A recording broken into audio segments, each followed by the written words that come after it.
ৰঙিয়াত বুধবাৰে কেইবাটাও উন্নয়নমূলক প্ৰকল্পৰ শুভাৰম্ভণি কৰে ৰঙিয়াৰ বিধায়ক ভৱেশ কলিতাই।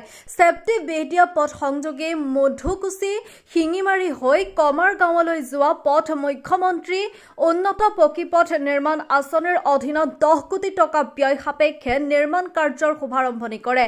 পূব কছাৰী মহল দুৰ্গা পূজা সমিতিৰ 7 লাখ টকা ব্যয়েৰে স্থায়ী ৰভাগৃহৰ নিৰ্মাণ কাৰ্যৰো শুভাৰম্ভনি কৰে বিধায়ক ভৱেশ কলিতাই।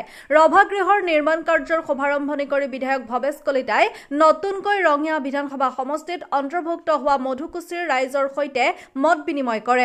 ৰাইজৰ সহযোগিতাৰে অঞ্চলটোক আৰু অধিক আগুৱাই নিবলৈ সদায় তেওঁ চেষ্টা কৰিব বুলি আশ্বাস দিয়ে। তাৰোপৰি SOPDG আঁচনিৰ অধীনত পুৰণি এণ্টি ৰোডৰ পৰা ভট্টপাৰা হৈ প্ৰফেচৰ কলনীলৈ যোৱা পথছোৱা উন্নীতকৰণৰ বাবে নিৰ্মাণ কাৰ্যৰ শুভাৰম্ভনিও কৰে বিধায়কগৰাকীয়ে।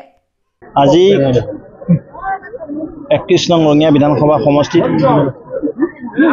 অতি গুৰুত্বপূৰ্ণ পথ চেপ্টি বেদিয়া ভায়া শিঙিমাৰী কমাৰগাঁও সংযোগী গড়কাপ্তানি পথটো খুব জৰাজীৰ্ণ অৱস্থা হৈছিলে। আমাৰ চেপ্টিৰ পৰা ডিপ্টেশ্বৰীলৈকে ৰাস্তা খণ্ড ভালে আছিল, নকুললৈকে, কিন্তু পৰৱৰ্তী খণ্ড খুব বেয়া অৱস্থা আছিল আৰু ৰাইজে বহুত জীয়াতু ভুগি আছিলে। আৰু সেই নিমিত্তে আমি মাননীয় মুখ্যমন্ত্ৰী মহোদয়ক অৱগত কৰিছিলোঁ আৰু মাননীয় মুখ্যমন্ত্ৰী মহোদয়ে অতি সোনকালে নাবাৰ্ডৰ অধীনত অৰ্থাৎ RIDF ৰুৰেল ইনফ্ৰাষ্ট্ৰাকচাৰ ডেভেলপমেণ্টৰ অধীনত 10 কোটি টকা এই পথছোৱাৰ কাৰণে চেংচন দিছিলে। আজি এই পথছোৱাৰ আনুষ্ঠানিকভাৱে আধাৰশিলা স্থাপন কৰা হ'ল। লগতে কছাৰী মহল বাৰোৱাৰী দুৰ্গা পূজা সমিতিক আমি আনটাইড ফাণ্ডৰ পৰা কিছু ধন দিছিলোঁ, তাৰো আজি আধাৰশিলা স্থাপন কৰা হ'ল। সামগ্ৰিকভাৱে আমাৰ পূব ৰঙিয়া অঞ্চলৰ এই বৃহত্তৰ অঞ্চল মধুকুচি, হচং, তিতকুৰি, কমাৰগাঁও, শিঙিমাৰী, এই বৃহত্তৰ অঞ্চলটো বহু বছৰ ধৰি পিছ পৰি আছে।